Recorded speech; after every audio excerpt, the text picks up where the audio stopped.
चलिए ध्यान दीजिएगा, ये जो हम चैप्टर लेने वाले हैं कोऑर्डिनेशन कंपाउंड चैप्टर है, जो कि बहुत महत्वपूर्ण है, जिसको हिंदी में बोलते हैं उपसंयोजक यौगिक। ये जो चैप्टर है 12 के लिए इम्पोर्टेंट है, 12 में आता है अच्छा खासा नंबर इसमें, ठीक है। तो चैप्टर में हम आपको डेमो दे चुके हैं कि चैप्टर जो कोऑर्डिनेशन कंपाउंड है उसमें क्या क्या लिए जाते हैं, ठीक है। तो पहला क्लास आप डेमो देख लीजिएगा, लेक्चर नंबर 2 है, जिसमें हम लोग साल्ट के बारे में स्टडी करेंगे। साल्ट मीन्स नमक, और इसको एक और भी भाषा में बोलते हैं लवण भी बोल सकते हैं। तो साल्ट क्या होता है, साल्ट के टाइप क्या होते हैं वो बता रहे हैं, ध्यान दीजिएगा बोर्ड की तरफ। तो साल्ट हम आपको बताए थे उसमें, उस वाले लेक्चर में, डेमो वाले लेक्चर में, कि साल्ट के, नमक के 2 प्रकार होते हैं। कितने प्रकार होते हैं? नमक के 2 प्रकार होते हैं, साल्ट के 2 प्रकार होते हैं। साल्ट्स को लवण भी बोला जाता है, ठीक है। कितने प्रकार होते हैं? 2 प्रकार होते हैं। कितने प्रकार? 2 प्रकार। तो पहला हम अगर साल्ट्स बोले, यहाँ पे इस लगा सकते हैं, साल्ट्स बोले तो पहला साल्ट है जिसको सिंपल सॉल्ट बोलते हैं। कौन सा सॉल्ट? सिंपल साल्ट्स बोलते हैं, ठीक है। और दूसरा जो है एडिशन सॉल्ट होता है। कौन सा सॉल्ट? Addition salt. ध्यान दीजिएगा क्या है सिंपल सॉल्ट और एडिशन सॉल्ट्स में क्या लिए जाते हैं। तो जो सिंपल सॉल्ट, ये देखो अब यहाँ पे काफी महत्वपूर्ण होता है, कौन सा? Simple addition salt. कौन सा सॉल्ट? एडिशन सॉल्ट काफी महत्वपूर्ण होता है। पहले आपको बता देते हैं, इसको हिंदी में बोलते हैं समान लवण, समान नमक, और इसको हिंदी में बोलते हैं, क्या बोलते हैं? योगात्मक लवण, ठीक है। कौन सा लवण? योगात्मक लवण। आते हैं बात को, ध्यान दीजिएगा। सिंपल लवण क्या है? तो सिंपल लवण में बोला जाता है कि ये जो होते हैं अगर घुलते हैं ना, क्या होते हैं? घुलते हैं, डिसोसिएट होते हैं ना, तो डिसोसिएट होने में ये 2 तरह के आयन देते हैं। कितने तरह के आयन देते हैं? 2 तरह के आयन्स देते हैं, ठीक है। कितने तरह के आयन? 2 तरह के आयन। और ये जो डिसोसिएट होते हैं ना, तो 2 और मोर देन 2 देते हैं, मतलब 2 से अधिक देते हैं। ये कौन सा? एडिशन सॉल्ट, मतलब दोनों घुलेंगे। लेकिन इसमें क्या है, देखिए इसमें क्या है कि 2 ही है। जैसे एग्जाम्पल अगर लेना चाहें हम इसमें, तो आप एग्जाम्पल ले सकते हैं NaCl ले सकते हैं। एग्जाम्पल क्या ले सकते हैं? NaCl ले सकते हैं, KCl ले सकते हैं, K2SO4 ले सकते हैं। तो देखिएगा यहाँ पे क्या है, धनात्मक और ऋणात्मक। देखिए एक प्लस है, एक माइनस है, एक प्लस है, एक माइनस है, यहाँ पे प्लस है, मतलब 2 ही तरह के आयन बनते हैं। कितने तरह के आयन बनते हैं? 2 तरह के आयन बनते हैं। तो इनको कौन सा सॉल्ट बोलते हैं? सिंपल सॉल्ट बोलते हैं। कौन सा salt? Simple salt. Addition salt क्या है? तो एडिशन सॉल्ट में 2 या 2 से अधिक सॉल्ट का, 2 या 2 से अधिक आयन का निर्माण होता है। कितने तरह का आयन? 2 या 2 से अधिक तरह का आयन्स बनता है, आयन्स का फॉर्मेशन होता है, तो उसको हम एडिशन सॉल्ट बोलते हैं। जैसे आप देखे होंगे एडिशन सॉल्ट में, आपको बता देते हैं, जैसे AgCN है और यहाँ पर KCN है। क्या है? KCN। तो ये आगे आकर फिर से बदल जाएगा, फिर ये किसके साथ? ये प्लस है, ये माइनस है, ये प्लस है, ये माइनस है, तो प्लस वाला किसके साथ? माइनस के साथ, और माइनस वाला किसके साथ? तो फिर आगे आकर बना लेगा, फिर वही सेम टू सेम AgCN, और क्या बना लेगा? KCN बना लेगा। ये है कौन सा सॉल्ट? एडिशन सॉल्ट है। अब इसमें आपको अच्छी तरह से बताएंगे आगे चलकर, अभी ही बताने वाले हैं कि आगे चलकर इतने कितने पार्ट में डिवाइड है, ठीक है। तो एडिशन सॉल्ट जो होता है, लिखना हो तो लिख लीजिएगा आप लोग, वैसे आपको नोट्स में दिया गया है, नोट्स में दिया जाएगा तो आप देख लीजिएगा उसमें, ठीक है। अब ध्यान दीजिएगा बोर्ड की तरफ। अब यहाँ पे क्या है कि एडिशन सॉल्ट जो होते हैं, एडिशन सॉल्ट जिसको योगात्मक लवण बोलते हैं, एडिशन सॉल्ट जो होता है, एडिशन सॉल्ट जो होता है, ये कितने तरह का होता है? 2 तरह का होता है। वेरी वेरी इंपॉर्टेंट, यही हम आपको पढ़ाना चाहते हैं और ये इंपॉर्टेंट भी आपके लिए। 2 तरह का होता है। पहला सॉल्ट क्या होता है? तो पहला होता है डबल सॉल्ट। डबल सॉल्ट समझिएगा, डबल सॉल्ट। और दूसरा होता है कॉम्प्लेक्स सॉल्ट। Complex salt. अब बताइए डबल सॉल्ट जो होता है इसको द्विक लवण बोलते हैं। कौन सा लवण? द्विक लवण बोलते हैं। और कॉम्प्लेक्स सॉल्ट जो होता है इसको कौन सा लवण बोलते हैं? जटिल लवण बोलते हैं। कौन सा लवण? जटिल लवण बोलते हैं। ठीक है, तो कितने तरह के सॉल्ट होते हैं? दो तरह के सॉल्ट होते हैं। कौन कौन से? एडिशन, ये आपको काफी इंपॉर्टेंट है। बोले एडिशन सॉल्ट योगात्मक लवण किसे कहते हैं? तो योगात्मक लवण किसे कहते हैं आपको अभी बता दिए। दो या दो से अधिक तरह के आयन का निर्माण होता है उसे क्या बोलते हैं? टू या more than two ion formation of ion क्या बोलते हैं? Addition salt. अब आते हैं यहाँ पर डबल सॉल्ट और कॉम्प्लेक्स सॉल्ट। देखो कितना इंपॉर्टेंट पॉइंट है, समझिएगा क्या है डबल सॉल्ट और कॉम्प्लेक्स सॉल्ट। ध्यान दीजिएगा, जो डबल सॉल्ट होता है जिसको द्विक लवण कहते हैं, इसमें काफी महत्वपूर्ण पॉइंट है द्विक लवण क्या होता है। ठीक है, तो द्विक लवण का मतलब होता है वैसे लवण, वैसे सॉल्ट्स जो कंप्लीट रूप से वाटर में डिसोसिएट हो जाए। क्या है? कंप्लीट रूप से वाटर में क्या हो जाए? वियोजित हो जाए।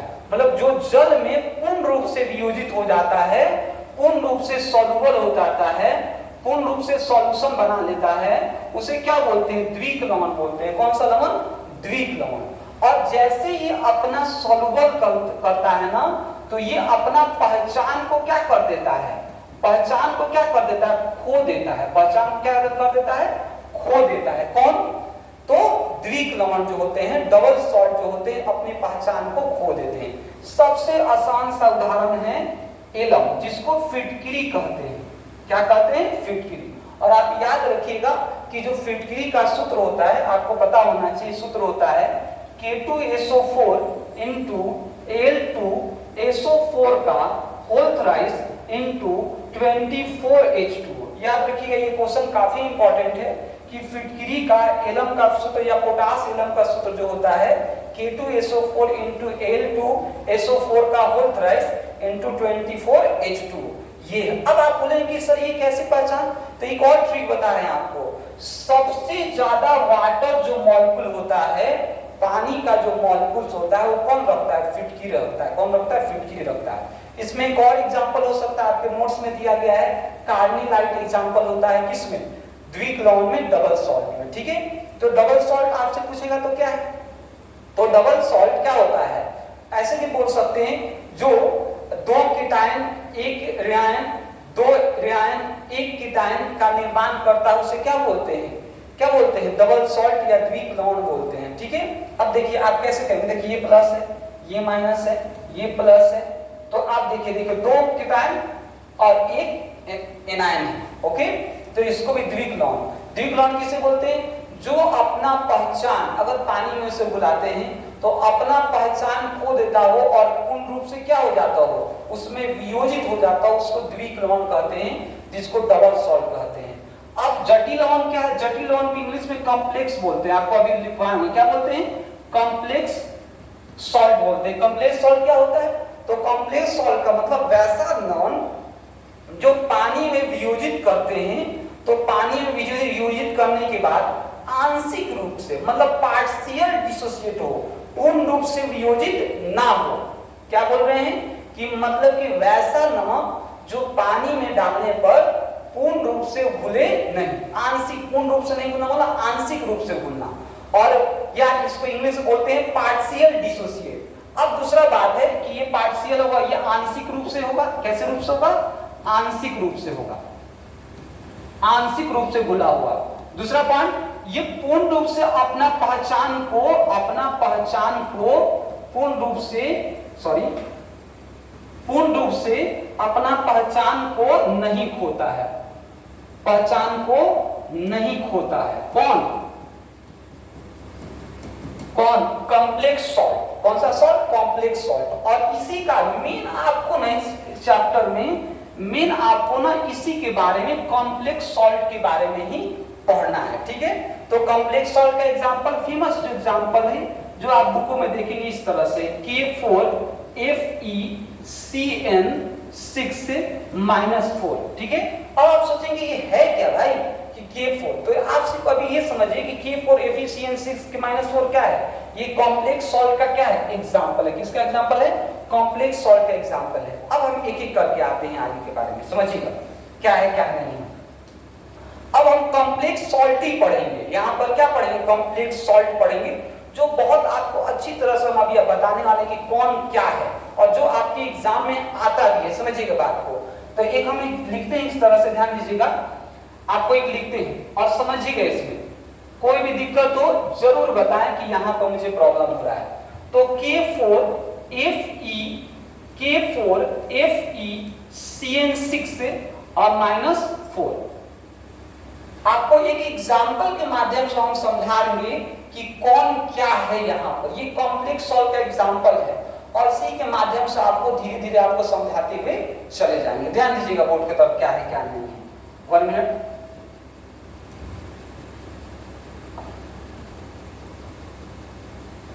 चलिए ध्यान दीजिएगा, अब आते हैं टॉपिक पे, और काफी ये महत्वपूर्ण टॉपिक है जो अभी लिखे हुए हैं। समझिएगा क्या है, और इसी फॉर्मूले से ना आप पूरा कॉन्सेप्ट आप क्लियर कर सकते हैं इस चैप्टर का।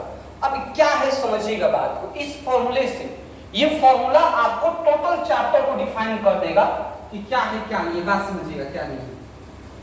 अब बात समझिए कौन क्या है, इस चैप्टर के माध्यम से हम सीख जाएंगे। ओके, बात समझिएगा। इसमें यहां पे सबसे पहला दिया हुआ K4, तो याद रखिए ब्रैकेट से बाहर जो दिया रहेगा, चाहे ब्रैकेट के इधर हो चाहे ब्रैकेट के इधर हो, अगर बड़ा ब्रैकेट के बाहर में जो दिया है इसको हम लोग बोलेंगे आयनन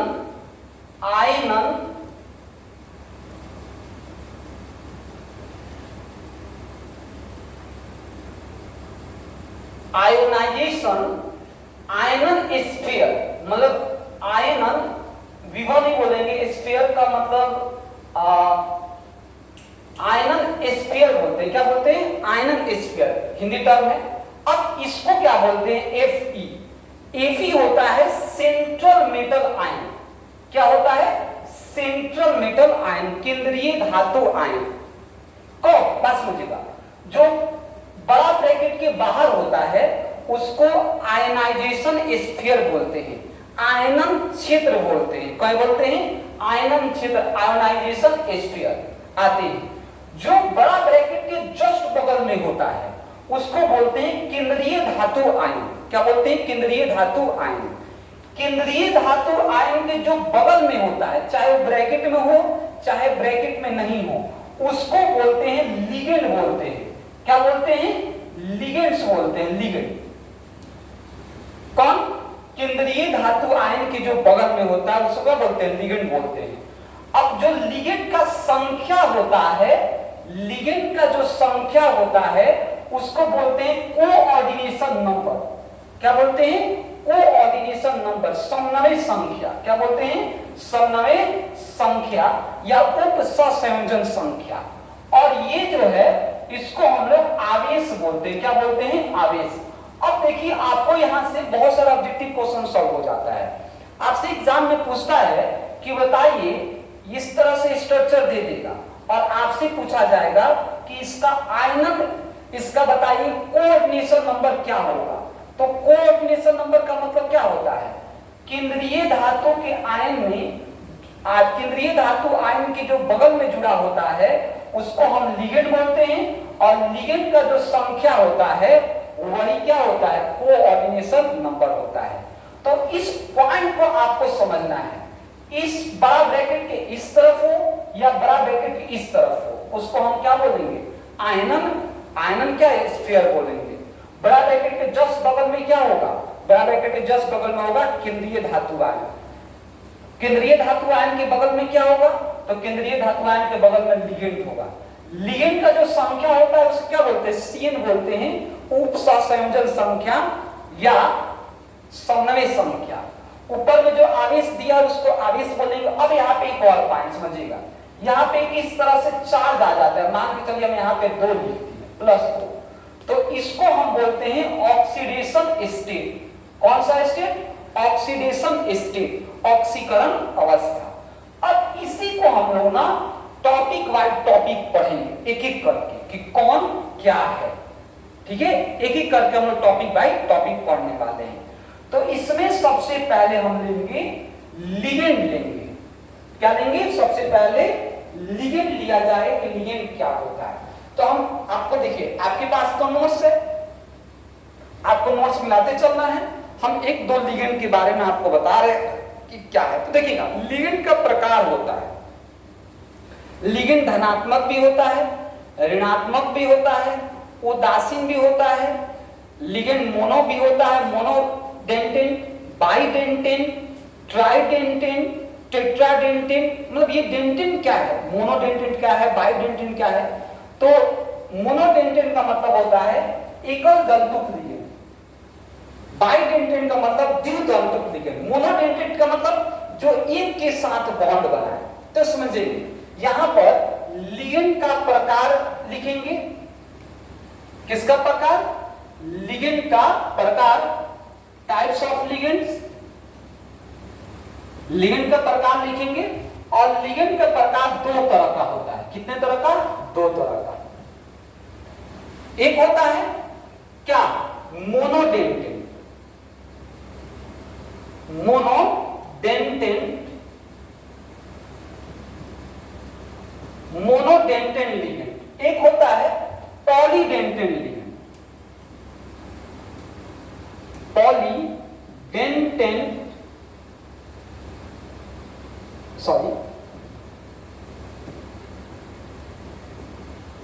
पॉलीडेंटेन लिगेंड। ठीक है, समझिएगा बात को, क्या है, क्या हो रहा है। ठीक है, मोनोडेंटेन लिगेंड और पॉलीडेंटेन लिगेंड। सबसे पहले हम लोग पढ़ेंगे मोनोडेंटेन लिगेंड, मतलब एकल, हिंदी में बोलते हैं एकल दंतुक लिगेंड, और इसको बोलते हैं बहुदंतुक लिगेंड। मतलब डेंटेन का मतलब क्या? तो डेंटेन का मतलब जो बॉन्ड बनाए, जो दे, अगले को दे। तो एक, जब एक बॉन्ड बनाएगा कोई ना, तो उसको मोनोडेंटेन। जैसे कैसे आप बता सकते हैं कि सर मोनोडेंटेन? तो पहले मोनोडेंटेन के बारे में हम देखते हैं कि मोनोडेंटेन क्या है। अब मोनोडेंटेन जो होगा ना, मोनोडेंटेन, उसमें जो होगा, इसमें तीन प्रकार हमको पढ़ना पड़ेगा। कितने प्रकार? तीन प्रकार पढ़ना पड़ेगा। कैसे? तो आवेश के आधार पर। किसके आधार पर? आवेश के आधार पर। पहला होगा ऋणात्मक लिगेंड। कौन सा लिगेंड? ऋणात्मक। दूसरा का होगा धनात्मक, और तीसरा का होगा उदासीन। ऋणात्मक, धनात्मक और उदासीन। ठीक है, बंद करो। चलिए ध्यान दीजिएगा। तो इसमें जो है मोनोडेंटेन जो लिगेंड है, मोनोडेंटेन लिगेंड आवेश के आधार पर तीन तरह के, मतलब चार्ज के आधार पर तीन तरह का बांटा गया है। पहला है ऋणात्मक लिगेंड, दूसरा का है धनात्मक लिगेंड, और तीसरा का है उदासीन लिगेंड। बहुत इंपॉर्टेंट है। तो इसमें हम दो टर्म सीखेंगे कि मोनोडेंटेन है, और इसमें फिर ऋणात्मक कौन है, मतलब पॉजिटिव चार्ज कौन है, नेगेटिव चार्ज वाला कौन है, मतलब केटायनिक, एनायनिक और न्यूट्रल। तो पहला नंबर आते हैं कौन सा? तो पहला नंबर आते हैं हम लोग anionic ligands. Anionic ligands, anionic ligands. बात समझिएगा, बहुत आसान तरीके से आपको समझा रहे हैं, समझिएगा एनायनिक लिगेंड्स क्या होता है। एनायनिक लिगेंड का मतलब जिस पे माइनस चार्ज हो। कैसा चार्ज हो? माइनस चार्ज हो, उसे हम कौन सा लिगेंड बोलते हैं? एनायनिक लिगेंड बोलते हैं। कौन सा लिगेंड बोलते हैं? एनायनिक लिगेंड बोलते हैं, जिस पे कैसा चार्ज हो? माइनस चार्ज हो। अब एनायनिक बोल रहा है, तो एनायनिक में बोल रहा है कि मोनोडेंटेन लिगेंड। एनायनिक में क्या बोल रहा है? मोनोडेंटेन लिगेंड। एनायनिक में कौन सा है? तो मोनोडेंटेन प्लस एनायनिक दोनों समझते हैं। तो देखिएगा मोनोडेंटेन का मतलब क्या होता है। मोनोडेंटेन का मतलब होता है, क्या होता है समझिएगा। और एनायनिक लिगेंड, तो एनायनिक लिगेंड के लास्ट में अगर नेम के लास्ट में आई लगा हो या ATE लगा हो, समझिएगा, IDE लगा हो या क्या लगा हो, ATE लगा हो, तो उसे हम क्या बोलेंगे? उसे हम बोलेंगे एनायनिक लिगेंड। और इसमें से आपको कुछ नहीं करना है, इसमें से बेटी नहीं, उसमें से आपको कुछ नहीं करना है, सिर्फ आपको इसमें से लास्ट वाला जो वर्ड है ई को हटा देना है। क्या कर देना है? ई को हटा देना है और ओ को जोड़ना है।